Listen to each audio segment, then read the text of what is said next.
Et alors, La liste de mes envies, c'est d'abord un bouquin qui a été un énorme best-seller, près de 500 000 ventes, ce qui est colossal.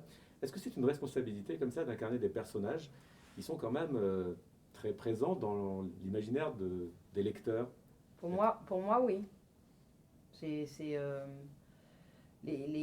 Tous les lecteurs doivent avoir une idée d'une Jocelyne, ou d'un Jo d'ailleurs. Vas-y, je Tu me t'écoute. regardes comme Non, ça. je te regarde, non, parce que je te Et trouve belle quand tu parles. arrête de dire ça, ouais, ça me gêne. Non. Je sais d'ailleurs par des commentaires de certaines personnes dans la rue, hein. Oh bah je la vois pas comme ça, je la voyais comme si je l'avais plus vieille. Donc ils ont tous, ce qui est normal, hein, d'un livre hyper connu, une idée d'une Jocelyne. Est-ce que je serais là? C'est ça enfin, entre guillemets la pression, c'est pas vraiment une pression parce que s'ils aiment pas, c'est pas grave. Mais tu te dis, tiens, oui, quand t'incarnes vraiment une héroïne, parce que c'est un peu une héroïne en fait, Jocelyne. Tu te dis, bon, est-ce que je vais plaire? Est-ce que les gens vont trouver que je corresponds au personnage? Je sais que j'entendais un peu, ils sont un peu trop glamour, on les voyait moins glamour. Enfin, tu vois, t'as toujours des commentaires liés à un livre. Donc oui, t'y penses, tu te dis, bon. Et Marc, quelle approche? Moi, non, pas du tout. Ça pourrait- Mais alors, pas du tout. J'ai pas du tout ressenti de pression. Pas du tout. Tu dis pour... J'ai eu une autre pression. Hein. J'ai eu la pression d'assumer un personnage, d'être à la hauteur de ma partenaire, à la hauteur de l'idée que les gens se font et de la confiance qu'on m'a donnée de pouvoir participer à cette aventure. Mais par rapport au bouquin, non. Est-ce que vous-même, vous faisiez partie des lecteurs du bouquin? Oui, Moi, non. moi oui. Décidément. Moi, j'ai pas voulu le lire. Hein. J'ai voulu le lire. Hein. Je le lis après que ça sorte tout ça, parce que j'ai joué le personnage qu'on m'a proposé sur le script, et donc je voulais pas avoir de référence avec quelque chose que je ne pourrais pas jouer, qui serait le livre éventuellement. Jocelyne, c'est différent. C'est le personnage central du livre. Elle est le personnage central du film. C'est autour d'elle que tout se passe. C'est la vie de ce film. Elle est la respiration de ce film, le cœur. Moi, je suis le mari de Jocelyne. Je ne suis que le mari, et un petit mari. Donc, je voulais aussi pouvoir jouer cette partition avec une certaine forme de liberté, pas d'insouciance, hein, mais je ne voulais pas être trop responsable. Je voulais être responsable du personnage qu'on me proposait à travers le script qu'on avait écrit pour le film. Mathilde, donc toi, tu avais lu le bouquin? Qu'est-ce qu'il raconte? Pas du tout. Pas du tout, je réfléchissais à ça. Je me disais qu'en fait, moi j'avais lu le livre, mais j'imagine c'est plus un livre qu'ont lu les femmes, non? Je sais pas, moi je l'ai adoré aussi. Oui, mais j'ai quand même une sensation que c'était un livre adoré par les femmes d'abord et que les hommes lisaient éventuellement. Mais en tout Les cas, femmes lisent plus que les hommes, oui, statistiquement. déjà. Elles vont plus au cinoche, tout ça. Et comment tu présenterais cette Jocelyne alors, pour celles et ceux qui n'auraient pas lu le bouquin, qui ne connaissent pas l'histoire? C'est des milliers de femmes françaises. Des milliers. Donc, du tempérament, de la personnalité, organisée, autoritaire, ambitieuse quand même, parce qu'avant de gagner 18 millions d'euros, elle ne fait pas rien non plus, elle ne se contente pas d'avoir une vie comme ça, s'occupant de ses enfants, aimant son mari. Des milliers de Françaises moyennes, quoi, qui ont une jolie vie, sans être très riches, sans être très pauvres. Elle représente beaucoup de monde, Jocelyne. C'est peut-être pour ça que le livre a marché d'ailleurs. Elle représente la Française moyenne qui va gagner 18 millions au loto. C'est ça, le sujet au fond. Sauf qu'elle va le garder pour elle, ce secret. Chose qu'un gagnant ne ferait pas forcément, quoi. Bah, moi, ça me paraît aberrant, mais elle a ses raisons. Si elle ne le garde pas pour elle, il n'y a pas de film, hein. Enfin, il n'y a Oui. pas de livre. Donc c'est aussi le postulat. Il faut y croire à ça. Et c'est parce qu'elle le cache, parce que cette somme est gênante. Pourquoi? Parce que Jocelyne, c'est une femme qui construit. C'est une femme qui construit le bonheur, elle y croit tous les matins. Et elle se bat pour ça. Elle construit et elle fait du bien autour d'elle. Elle fait du bien à sa fille, elle comprend son fils, ou elle le contredit, mais elle ne s'en fout pas.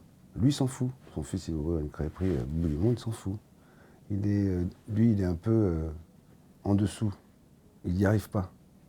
Il n'arrive pas à être heureux. Elle est heureuse, parce qu'elle le veut. Donc c'est une femme qui veut. C'est une femme volontaire. Elle a sa petite entreprise, elle la fait grandir, ça cartonne. Sa fille lui fait un film au début. C'est magnifique cette présentation, parce que pour moi, il y a tout là-dedans. Il y a en même temps toute la fragilité, la naïveté d'une femme qui rentre dans un monde qu'elle ne connaît pas, mais qui l'attire, parce qu'elle sent qu'il y a un équilibre à trouver. Elle découvre quelque chose, et elle découvre quelque chose avec une expérience. C'est un mélange d'une expérience et d'une femme qui va découvrir. C'est aussi pour ça qu'elle est très gênée par rapport à la somme qu'elle va gagner. Alors justement, c'est un film qui parle beaucoup du rapport à l'argent, l'argent qui peut faire peur, comme c'est le cas dans ce film. En tant qu'acteur, vous êtes des gens très exposés, qui manipulez souvent des sommes plus importantes que la moyenne. Bien sûr. Est-ce que le regard de vos proches, votre regard personnel sur l'argent a beaucoup changé, quoi? Bah oui, la notoriété, déjà, ça change le rapport aux autres, le regard. Mhm. En fait, c'est pas tellement toi qui changes, c'est beaucoup les autres qui changent leur regard sur toi. Mais en fait, ils te font croire que c'est toi qui as changé, ça c'est encore un autre truc. Mais l'argent, oui, c'est la jalousie. On est dans un pays où on l'a dit plusieurs fois avec Marc dans déjà beaucoup d'interviews, mais le rapport à l'argent en France est un peu suspect. Enfin, il y en a de l'argent, il y a des gens qui gagnent de l'argent, mais on n'aime pas trop. La preuve, c'est qu'il y a chaque année un journal dont je nommerai pas le nom, mais il sait très bien de qui je parle, qui publie les salaires des acteurs, ce que je trouve absolument honteux. Et donc voilà, le rapport à l'argent, il est tout dit. C'est-à-dire que c'est... Quand on balance les salaires des acteurs dans une société, ça veut vraiment dire qu'on on est mal à l'aise avec ça. Ça ne devrait pas exister des choses comme ça. C'est vraiment un truc un peu... je trouve ça malsain, moi. Donc en France, c'est un peu comme ça. Donc c'est vrai que je suis partie dans un truc et je sais plus ce que je voulais dire. Voilà. Non, c'est parce que j'étais partie sur le fait... Oui, la notoriété, oui. Donc le regard des autres, quand tu commences à gagner beaucoup d'argent et jeune, oui, je mentirais, moi, si je disais que ça m'a pas causé des jalousies et en même temps, comme dans le film, ce que dit Julie Ferrier, c'est-à-dire... même si c'est pas 18 millions, c'est hop, toi, tu as plein de thunes, je suis dans la merde, est-ce que tu peux pas me prêter d'argent? Et en fait, je me rends compte, moi, depuis 26 ans que je fais ce métier, j'ai prêté énormément d'argent. On vous l'a rendu? Non, jamais. Donc voilà, oui, effectivement, c'est spécial. Marc? Après, bon, l'argent, c'est un vaste sujet. Moi, je me suis souvent senti coupable de gagner de l'argent par rapport à mes parents, surtout, qui n'en gagnaient pas. Donc ça n'a pas été facile. Après, si vous voulez, je trouve que ça dépend un peu de ce qu'on en fait, et comment on le vit et comment on gère ça. Je trouve qu'il y a des gens qui ont une façon de gérer leur argent sans être ostentatoire. Par exemple, on va prendre l'exemple d'Américains. Bill Gates, par exemple, reverse son argent. Il y a eu des chefs d'entreprise qui croient au social business. Donc je pense qu'il ne faut pas traiter l'argent comme un intrus ou comme un coupable, mais c'est la façon dont on redistribue l'argent aujourd'hui, à une grande échelle, qui est assez insupportable et assez indécente. Mais le type qui a créé le microcrédit, par exemple, Mohamed Younis, lui a prêté 80 € à quelqu'un, ils se sont mis à plusieurs, ils ont remonté un pays comme ça. Donc l'argent n'est pas quelque chose de malsain, c'est simplement qu'il y a très peu de gens qui en ont beaucoup, et beaucoup de gens qui n'en ont pas. C'est ça le problème de l'argent. Oui, c'est ça. Et là, le problème de l'argent dans ce film, c'est de l'argent qu'on ne gagne pas. On gagne parce qu'on a joué. On ne l'a pas gagné parce qu'on a travaillé pour ça. Moi, les gens qui gagnent de l'argent parce qu'ils ont bossé comme des chiens, qui créent de l'emploi, de la richesse, de l'entreprise, qui créent du bonheur, qui peuvent créer de l'équilibre autour d'eux dans la société, je trouve ça très bien. Ça ne me pose aucun problème. C'est vrai que la France a un petit problème avec le succès et l'argent. Bon. Une fois qu'on a dit ça, il faut bien qu'on s'y fasse, parce que c'est notre pays et qu'on est obligé de vivre avec ça. Il faut faire attention. Marc, quelle image aviez-vous de Mathilde avant de travailler avec elle? Très bonne. Je vous le dis tout de suite. J'étais fou de joie quand on m'a proposé de jouer avec Mathilde. Mais tu peux pas dire le contraire. Si, je pourrais dire. Tu dirais quoi, par Je exemple? pourrais dire autrement. Je pourrais dire c'est formidable. Très mauvais, C'est je ne pouvais formidable. pas la voir. Non, j'adore cette fille depuis longtemps. J'aime beaucoup. Pourquoi? Parce qu'elle est singulière, elle est toute seule dans sa façon d'être, elle est vraiment très originale, sans avoir besoin d'être originale. Elle est originale parce que, dans le sens original, dans le sens vrai. Vous savez, c'est la version originale. Donc c'est pas pour faire original. Elle l'est. Elle a ses idées à elle, elle a ses goûts, et elle a surtout un talent immense, et assez singulier, et dans une ligne artistique qui me touche personnellement. Signoret, Annie Girardot, c'est ce genre d'actrice que je trouve en même temps, comme elle dit, un peu Madame Tout-le-Monde, et pas n'importe qui. Donc c'est trop mignon. non, c'est la vérité. Donc c'est vrai que quand le metteur en scène me dit voilà, est-ce que tu as envie de travailler avec elle, c'est quelqu'un que j'estime beaucoup. J'estime beaucoup. Voilà, je trouve qu'elle est utile à notre métier dans la façon dont elle le fait. Et aussi, c'est vrai qu'on a découvert ensemble qu'on avait des amis communs. Des amis très forts, communs. Et puis, un sens de l'humour, une façon de rire sur des choses, une légèreté. On a travaillé très sérieusement et en même temps, on a beaucoup ri. On s'est beaucoup marré.